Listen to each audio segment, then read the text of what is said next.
എന്നാണ് കല്യാണം, എപ്പോഴാണ് കല്യാണം ശരിയായോ, എന്താണ് കല്യാണത്തിന്റെ കാര്യം. അപ്പോൾ ഒരുപാട് കമന്റ്സ് വരാറുണ്ട്. പക്ഷെ എനിക്ക് വീട്ടിൽ നിന്നാണെങ്കിലും കല്യാണം നോക്കിയല്ലേ എന്നൊക്കെ ഉമ്മാക്ക് എന്താ വെച്ചാൽ ഉമ്മാക്ക് വയ്യാത്തത് കൊണ്ട് ഉമ്മാക്ക് ആഗ്രഹം ഉണ്ടാവും. അപ്പൊ നമ്മള് പറയട്ടെ, ഞാൻ പറയട്ടെ, ബാക്കി പറയാൻ അവസരം തരാൻ അവര് പറഞ്ഞില്ല, അന്ന് അവസരം തന്നില്ല ഞാൻ. അപ്പൊ ഇന്ന് തരാം എന്തായാലും. അപ്പൊ അങ്ങനെ ഇരിക്കെ ഞാൻ അപ്രതീക്ഷിതമായിട്ട് ഞാൻ പറഞ്ഞു ഉമ്മാനോട് എന്തായാലും കുറച്ച് കഴിയട്ടെ നോക്കാം. പക്ഷെ ഹായ് ഫ്രണ്ട്സ്, അപ്പോൾ ജസിയ ആഷിഖിനെ കുറിച്ച് അറിയാത്തവരായിട്ട് ആരും ഉണ്ടാവില്ല. ജസിയ കുറച്ച് മാസങ്ങൾക്ക് മുന്നെയാണ് നമ്മോട് വിട പറഞ്ഞത്. ക്യാൻസർ രോഗം ബാധിച്ചിട്ട് വിട പറഞ്ഞത്. അപ്പോൾ റസിയ പോയി, ആഷിഖും ചെറുപ്പമാണ്.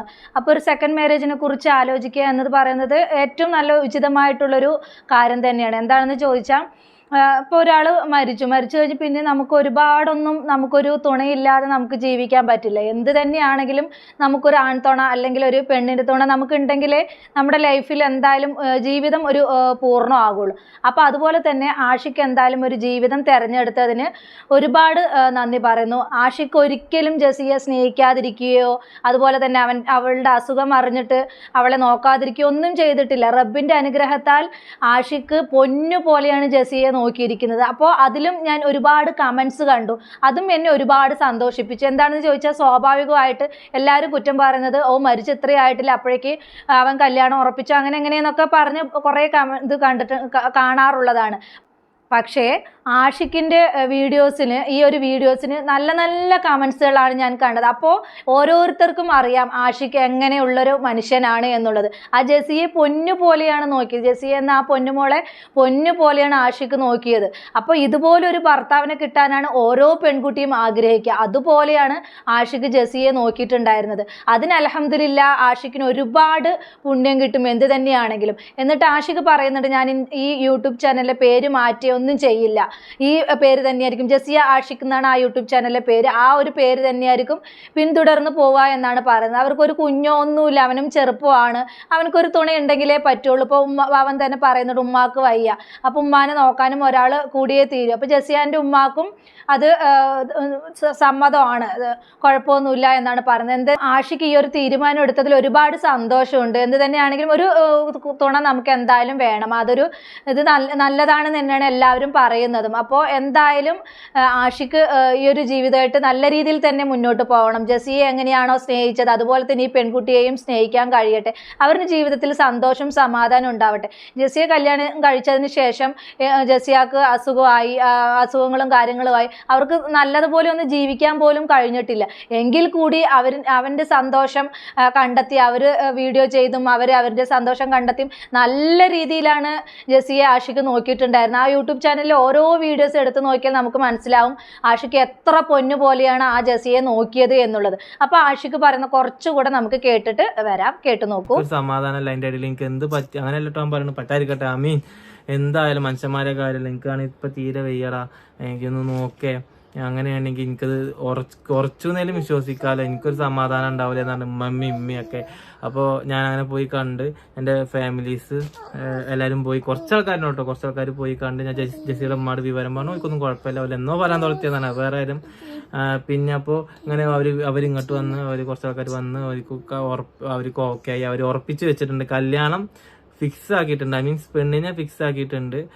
അതായത് കല്യാണത്തിന് ഡേറ്റ് ഒന്നും ഇല്ല കേട്ടോ, അങ്ങനെയൊന്നും ഇല്ല. കാരണം ഞാൻ പറഞ്ഞിരിക്കുന്നത് റമദാനിന് മുമ്പ്. കാരണം ഇനിയിപ്പോൾ ഏകദേശം 7 മാസം കഴിഞ്ഞു, 1 മാസം പിന്നെ ഇനിയിപ്പോൾ കുറച്ച് മാസങ്ങൾ തന്നെ ഉള്ളൂ. പക്ഷെ എങ്കിൽ പോലും നമുക്ക് കൺഫേം ഏകദേശം ഫെബ്രുവരി മാർച്ച് ആ സമയത്തൊക്കെ ഇൻഷാല്ലാ ചെറിയ രീതിയിൽ, അതും വലിയ രീതിയിലൊന്നും എനിക്ക് ആഗ്രഹമില്ല, ഞങ്ങൾ ചെയ്യണില്ല. ചെറിയ രീതിയിൽ ഇവിടുന്ന് കുറച്ച് ആൾക്കാർ പോയിട്ട് നിക്കാഹ് ചെയ്ത് അങ്ങനെ ഉണ്ടാക്കാനാണ് തീരുമാനം. പിന്നെ ഞാൻ എല്ലാ കാര്യം ഞാൻ യൂട്യൂബിൽ പറയാറുണ്ട്. എനിക്കിപ്പോൾ ഇതിൽ പറയണം നിർബന്ധമില്ല, പക്ഷെ അങ്ങനെ ഓരോ പേരാണ് ആഷിഖിന് വേണ്ടിയിട്ട് ദുആ ചെയ്യുന്നതും. അതുപോലെ ജസിയ വയ്യാതിരുന്ന സമയത്ത് ഒരുപാട് കോടാനുകോടി ജനങ്ങളാണ് അവർക്ക് വേണ്ടി ദുആ ചെയ്തതും എല്ലാം. എന്തോ റബ്ബിന്റെ വിധി അതായിരുന്നു, ജസിയയ്ക്ക് അത്രേ ആയുസ് ഉണ്ടായിരുന്നുള്ളൂ. ജസിയ പെട്ടെന്ന് മരണത്തിന് കീഴടങ്ങി. ഇത്രയും നല്ലൊരു ഭർത്താവിൽ നിന്ന് അവൾക്ക് പിരിയേണ്ടി വന്നു. അപ്പോൾ അതൊക്കെ ഒരു ജീവിത സാഹചര്യമാണ് അല്ലേ. അപ്പോൾ അതിന് നമ്മൾ സപ്പോർട്ട് ചെയ്യാണ് വേണ്ടത്. ഒരു സെക്കൻഡ് മാരേജ് എന്ന് പറയുമ്പോൾ നമ്മൾ അതിനെ കുത്തി നോവിക്കാനും അതിനെതിരെ പ്രതികരിച്ച് അവരെ മാറ്റി നിർത്തുകയല്ല ചെയ്യേണ്ടത്. സെക്കൻഡ് മാരേജ് നമുക്ക് അനിവാര്യമാണെങ്കിൽ നമുക്കത് ചെയ്യുന്നത് കൊണ്ട് യാതൊരു കുറ്റവുമില്ല. അത് നമ്മുടെ കുറ്റം കൊണ്ടല്ല അത് സംഭവിച്ചു പോകുന്നത്. ചിലപ്പോൾ മരണമായിരിക്കാം, ചിലപ്പോൾ നമ്മൾക്ക് രണ്ട് വ്യക്തികൾക്ക് തമ്മിൽ ഒത്തൊരുമിച്ച് പോവാൻ പറ്റാത്ത സാഹചര്യത്തിൽ സെക്കൻഡ് മാരേജ് കഴിക്കേണ്ടി വരുന്ന സാഹചര്യമുണ്ട്. അങ്ങനെയും പെൺകുട്ടികൾ സെക്കൻഡ് മാരേജ് കഴിക്കുന്നുണ്ട്. അപ്പോൾ കുറേ സമൂഹം അവരെ ചിലപ്പോൾ മാറ്റി നിർത്തുന്നതായിട്ട് കാണുന്നുണ്ട്. അപ്പോൾ അങ്ങനെ മാറ്റി നിർത്തേണ്ട കാര്യമൊന്നുമില്ല. അവരും മനുഷ്യരല്ലേ, അവർക്കും ജീവിക്കാൻ അവർക്കും അവകാശമില്ലേ. ഇപ്പോൾ സെക്കൻഡ് മാരേജ് എന്ന് പറയുന്ന എല്ലാവരും തീരുമാനിച്ച് ഇതായിട്ടായിരിക്കും അത് ഉറപ്പിക്കുന്നത്. അപ്പോൾ അവരെ അവഗണിച്ച് മാറ്റി നിർത്തുന്നതൊന്നും ശരിയായിട്ടുള്ളൊരു കാര്യമല്ല. അവരെ നമ്മൾ കൂടെ നിർത്തുക. സെക്കൻഡ് മാരേജ് എന്ന് പറയുമ്പോൾ അതെപ്പോഴും ഒരു രണ്ടാം കട എന്നൊരു ഇതായിട്ട് ഞാൻ പലയിടത്തും കണ്ടിട്ടുണ്ട്. അങ്ങനെ എന്തിനാണ് മാറ്റി നിർത്തുന്നത് എനിക്ക് ഇതുവരെ മനസ്സിലായിട്ടില്ല. അവരും മനുഷ്യരല്ലേ, അവരുടെ ജീവിത സാഹചര്യം കൊണ്ട് അവർക്ക് അങ്ങനെ ആവേണ്ടി വരുന്നു. ഇത് എന്നല്ല, ഞാൻ പൊതുവേ കണ്ടൊരു ജീവിത സാഹചര്യം വെച്ച് ഞാൻ പറയുന്നു കേട്ടോ. അപ്പോൾ അങ്ങനെ സമൂഹം മാറ്റി നിർത്തേണ്ട ഒന്നല്ല സെക്കൻഡ് മാരേജ് എന്ന് പറയുന്നത്. നമുക്ക് ജീവിതത്തിൽ പറ്റില്ല എന്നുണ്ടെങ്കിൽ അത് കളഞ്ഞ് നമ്മൾ വേറെ ജീവിതം നമ്മൾ തിരഞ്ഞെടുക്കുക. അതിൽ മറ്റുള്ളവർ വിലങ്ങുതടിയാകാതിരിക്കുക. അവരുടെ പാട്ടിന് വിടുക. അവരുടേതായിട്ടുള്ള ജീവിതത്തിലൂടെ അവർ മുന്നോട്ട് പോവട്ടെ എന്നാണ് എനിക്കൊരു ഇതിൽ പറയാനുള്ളത്. അതുപോലെ തന്നെ ആഷിഖിനും ജസിയക്കും ഒരുപാട് ആളുകളുടെ പ്രാർത്ഥനയും ദുആയും ഉണ്ട് എന്ന് അറിയുമ്പോൾ തന്നെ ഒരുപാട് സന്തോഷമുണ്ട്. അത് ആർക്കും കിട്ടുന്നതല്ല, എല്ലാവർക്കും കിട്ടുന്ന കാര്യങ്ങളല്ല ഇതൊന്നും. പക്ഷെ ആഷിഖിനും ജസിയക്കും ആ ഒരു ഭാഗ്യം കിട്ടി. എന്ത് തന്നെയാണെങ്കിലും സ്വർഗത്തിൽ അവരെ ഒത്തൊരുമിപ്പിക്കട്ടെ. സ്വർഗത്തിൽ അവർക്ക് ഇത് അള്ളാഹ് വലിയൊരു ഇത് ഒരുക്കി വെക്കട്ടെ എന്നാണ് എനിക്ക് പറയാനുള്ളത്. അപ്പോൾ ആഷിഖിനും ഇപ്പോൾ വരുന്ന ആ പെൺകുട്ടിക്കും എന്തായാലും നല്ലൊരു ജീവിതം ഉണ്ടാവട്ടെ, അവരുടെ ജീവിതം കളർഫുൾ ആവട്ടെ. അതുപോലെ തന്നെ ആരും അവരെ പഴിചാരാതിരിക്കും. ഈ ഒരു സപ്പോർട്ട് ഉള്ളത് എപ്പോഴും അവർക്ക് ഉണ്ടാവണം. അവരുടെ ജീവിതത്തിൽ എപ്പോഴും അവർക്കൊരു സപ്പോർട്ട് ഉണ്ടാവണം. എന്തായാലും ആഷിഖിനൊരു തുണ വേണം. ഒരിക്കലും തുണ ഇല്ലാതെ മുന്നോട്ട് പോകാൻ പറ്റില്ല. നമ്മൾ പറയും മരിച്ചു കഴിഞ്ഞാൽ നമുക്ക് ആ ഒരു ഓർമ്മയായിട്ട് നമുക്ക് ജീവിച്ചൂടെ അങ്ങനെ എന്നൊക്കെ പറയും. പക്ഷേ നമ്മുടെ ഈ സമൂഹത്തിൽ ജീവിക്കാൻ നമുക്ക് ഒറ്റയ്ക്ക് ജീവിക്കാൻ സാധിക്കില്ല. ഒരു ആൺതുണ ഒരു പെൺതുണ ഉണ്ടെങ്കിൽ മാത്രമേ നമുക്ക് ഈ സമൂഹത്തിൽ പിടിച്ചു നിൽക്കാൻ പറ്റുള്ളൂ. എങ്കിൽ മാത്രമേ നമുക്ക് ജീവിതം മുന്നോട്ട് കൊണ്ടുപോകാൻ പറ്റുള്ളൂ. ഒരിക്കലും ഒരു കൂട്ടില്ലാതെ നമുക്ക് പറ്റില്ല. അത് എത്ര തന്നെ നമ്മൾ പറയാൻ ശ്രമിച്ചാലും നമ്മൾ എപ്പോഴെങ്കിലൊക്കെ അത് ഒറ്റപ്പെട്ടു പോവും.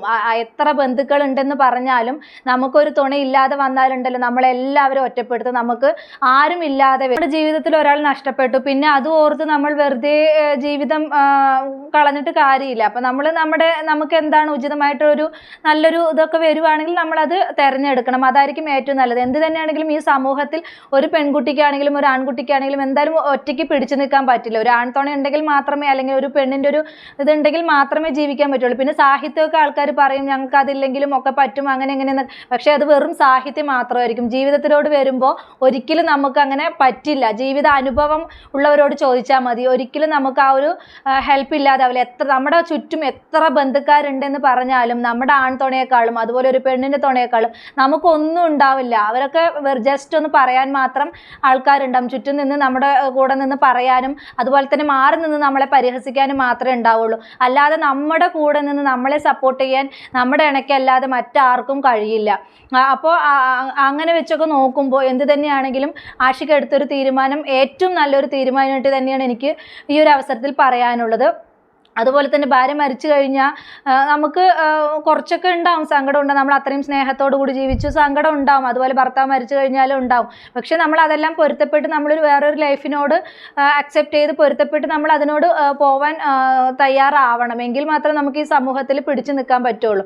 പറയുന്നവരൊക്കെ പറയും നമുക്ക് അവൾ കല്യാണം കഴിഞ്ഞ് അല്ലെങ്കിൽ മരിച്ച് ഇത്രേ ആയുള്ളൂ, അപ്പോഴേക്ക് വേറെ കെട്ടി, അവൻ ഇതാ കണ്ടില്ലേ ഭാര്യ മരിച്ച് ഇത്രേ ആയുള്ളൂ അപ്പോഴേക്ക് വേറെ കെട്ടി എന്നൊക്കെ പറയും. പക്ഷേ നമ്മളുടെ ആ ഭാഗത്ത് നോക്കുമ്പോൾ നമ്മുടെ കാര്യങ്ങൾ നോക്കാൻ ഈ പറയുന്ന ആൾക്കാർ ആരും വരില്ല. നമുക്ക് നമ്മുടെ കാര്യങ്ങൾ നോക്കാനൊക്കെ നമ്മുടെ ഇണയും തുണയും മാത്രമേ നമുക്ക് ഉണ്ടാവുള്ളൂ. ഈ ചുറ്റും നിന്ന് പറയാൻ മാത്രം കുറേ ആളുകൾ ഉണ്ടാവും. നമ്മുടെ ഇത് വരുന്ന സമയത്ത് ആരും നമ്മളെ ഹെൽപ്പ് ചെയ്യാനോ ഒന്നിനും ഉണ്ടാവില്ല. നമ്മളൊന്ന് കിടന്നാൽ പോലും നമ്മളെ സഹായിക്കാൻ ആരും ഉണ്ടാവില്ല. അതാണ് ഇന്നത്തെ സമൂഹത്തിൻ്റെ അവസ്ഥ. അപ്പോൾ എന്താ പറയുക, സെക്കൻഡ് മാരേജ് എന്ന് പറയുന്നത് ഒരു വലിയൊരു ഇതായിട്ടൊന്നും കാണേണ്ട കാര്യമില്ല. അതിപ്പോൾ നമുക്കത് ചെയ്യേണ്ടി വന്നാൽ അത് ചെയ്തേ പറ്റുള്ളൂ. നമ്മളല്ലെങ്കിൽ ഒരു ഇത് മാത്രം ഓർത്ത് വെറുതെ നമ്മുടെ ജീവിതം കളഞ്ഞിട്ട് യാതൊരു കാര്യമില്ല. നമ്മൾ മുന്നോട്ടുള്ള ജീവിതം നമുക്ക് നോക്കുക. പിന്നെ ഒരു ലോകം ഉണ്ടെങ്കിൽ അല്ലെങ്കിൽ മറ്റൊരു ലൈഫ് ഉണ്ടെങ്കിൽ നമുക്ക് നേരത്തെ കിട്ടിയ ആ ഒരു ഇത് തന്നെ കിട്ടട്ടെ എന്ന് നമുക്ക് ദുആ ചെയ്യാം. എല്ലാവരും പറയുന്നുണ്ട് സ്വർഗ്ഗമുണ്ട് നരകമുണ്ട്. അതുപോലെ സ്വർഗ്ഗത്തിൽ വെച്ചൊരു ജീവിതം ഉണ്ടെങ്കിൽ നമുക്ക് നേരത്തെ നമ്മുടെ ഇതിൽ നിന്ന് മരണപ്പെട്ടു പോയ ആ ഒരു ഇത് തന്നെ കിട്ടട്ടെ എന്ന് നമുക്ക് ദുആ ചെയ്യാം. വേറൊരു ലോകം ഉണ്ടോ എന്താണ് എന്നൊന്നും നമുക്ക് അറിയില്ല. ഒക്കെ അങ്ങനെ പറയുന്നുണ്ട്. അപ്പോൾ ഉണ്ടെങ്കിൽ നമുക്ക് അങ്ങനെ ഒരു ഇതിന് വേണ്ടിയിട്ട് നമുക്ക് പ്രാർത്ഥിക്കാം. നമ്മളിപ്പോൾ പ്രസൻറ്റ് നമ്മളിങ്ങനെ പോയിക്കൊണ്ടിരിക്കുകയാണ്. നമ്മളെന്തായാലും നമ്മൾ ഈ ഒരു ലോകത്തോട് ഒപ്പം തന്നെ നമ്മൾ പോയിക്കൊണ്ടിരിക്കണം, ചലിച്ചുകൊണ്ടിരിക്കണം. എങ്കിൽ മാത്രമേ നമുക്ക് നമ്മുടെ ജീവിതം മുന്നോട്ട് പോവുള്ളൂ. ഇല്ലെങ്കിൽ ഇത് മാത്രം ഓർത്ത് വെറുതെ ജീവിതം നശിപ്പിച്ചത് കൊണ്ട് യാതൊരു കാര്യമില്ല. അപ്പോൾ സെക്കൻഡ് മാരേജ് എന്ന് പറയുന്നത് ഒരു വലിയൊരു സംഭവമായിട്ടൊന്നും കാണേണ്ട കാര്യമില്ല എന്നാണ് എനിക്ക് പറയാനുള്ളത്. അത് നമ്മുടെ സാഹചര്യം കൊണ്ട് നമുക്ക് സംഭവിച്ചു പോകുന്നത്, മരിക്കുന്നതായിരിക്കും. ചിലപ്പോൾ ഫസ്റ്റത്തെ കല്യാണം നമ്മൾക്ക് അക്സെപ്റ്റ് ചെയ്യാൻ പറ്റാതെ നമ്മൾ വേറൊരു ജീവിതം തിരഞ്ഞെടുക്കുന്നത് ഉണ്ടാകാം. അങ്ങനെയും പറ്റാറുണ്ട്. അപ്പോൾ അങ്ങനെയുള്ളവർ മാറ്റി നിർത്താതിരിക്കുക, നമ്മളെ ചേർത്ത് നിർത്താൻ ശ്രമിക്കുക. എല്ലാവർക്കും ഫസ്റ്റ് മാരേജ് കഴിഞ്ഞ് സെക്കൻഡ് മാരേജും സക്സസ് ആവണമെന്നില്ല. സക്സസ് ആവാത്തവർ എത്രയോ പേരുണ്ട്. പക്ഷേ ഫസ്റ്റ് മാരേജിൽ സക്സസ് ആവാത്തവർ സെക്കൻഡ് മാരേജിൽ സന്തോഷം സമാധാനത്തോടുകൂടി ജീവിക്കുന്ന എത്രയോ പേരുണ്ട്. പക്ഷെ ചുറ്റുമുള്ള ആളുകളാണ് നമ്മളെ സന്തോഷത്തോടുകൂടി ജീവിക്കാൻ സമ്മതിക്കാത്ത കുറേ പേരുണ്ട്. അത് നമ്മൾ മൈൻഡ് ചെയ്യാതെ നമ്മൾ നമ്മുടേതായിട്ടുള്ള വഴിക്ക് മുന്നോട്ട് പോവുക. എനിക്കിത്രയേ ഉള്ളൂ പറയാനുള്ളത്. എന്തായാലും ആഷിക്കിനും ഇപ്പോൾ വരാൻ പോകുന്ന ആ പെൺകുട്ടിക്കും എന്തായാലും ജീവിതത്തിൽ എല്ലാ സൗഭാഗ്യങ്ങളും ഉണ്ടാകട്ടെ. ജസിയക്ക് എത്ര പേരുടെ ദുആയും പ്രാർത്ഥനയും ഉണ്ടായിരുന്നു, അതുപോലെ തന്നെ ഇനി ഇപ്പോൾ വരാൻ പോകുന്ന പെൺകുട്ടിക്കും ഉണ്ടാവട്ടെ. ജസിയെ പോലെ തന്നെ നല്ലൊരു പെൺകുട്ടി ആവട്ടെ ഇനി ആഷിക്കിന് കിട്ടാൻ പോകുന്നത്. ഇപ്പോൾ ഉറപ്പിച്ച് വെച്ചിട്ടുണ്ട് എന്നാണ് പറയുന്നത്. എന്തായാലും നല്ലൊരു ലൈഫ് തന്നെ അവർക്ക് കിട്ടട്ടെ. അവരുടെ ജീവിതത്തിൽ എല്ലാ സർവ്വ ഐശ്വര്യങ്ങളും ഉണ്ടാവട്ടെ എന്ന് ഞാൻ ഈ ഒരു അവസരത്തിൽ പ്രാർത്ഥിക്കുകയാണ്. എന്നോടൊപ്പം നിങ്ങളും അവർക്ക് വേണ്ടി പ്രാർത്ഥിക്കണം. അവരുടെ ജീവിതത്തിൽ എന്നും സന്തോഷം സമാധാനം സ്വസ്ഥതയും ഉണ്ടാവട്ടെ. ഇനി ഒരു ഇത് അവരുടെ ജീവിതത്തിൽ വരാതിരിക്കട്ടെ. എന്തായാലും നല്ലൊരു ലൈഫായിട്ട് മുന്നോട്ട് പോകാൻ ആഷിക്കിന് കഴിയട്ടെ. അപ്പോൾ ഈ ഒരു വീഡിയോ നല്ല മനോഹരമായിട്ടുള്ളൊരു വീഡിയോ കണ്ടപ്പോൾ എനിക്ക് നിങ്ങളുമായിട്ട് ഷെയർ ചെയ്യണമെന്ന് തോന്നി. അങ്ങനെയാണ് ഞാൻ ഈ ഒരു ടോപ്പിക്കുമായിട്ട് വന്നത്. അപ്പോൾ എൻ്റെ ടോപ്പിക് ഇത്രയേ ഉള്ളൂ. പുതിയൊരു ടോപ്പിക്കുമായി നമുക്ക് വീണ്ടും കാണാം.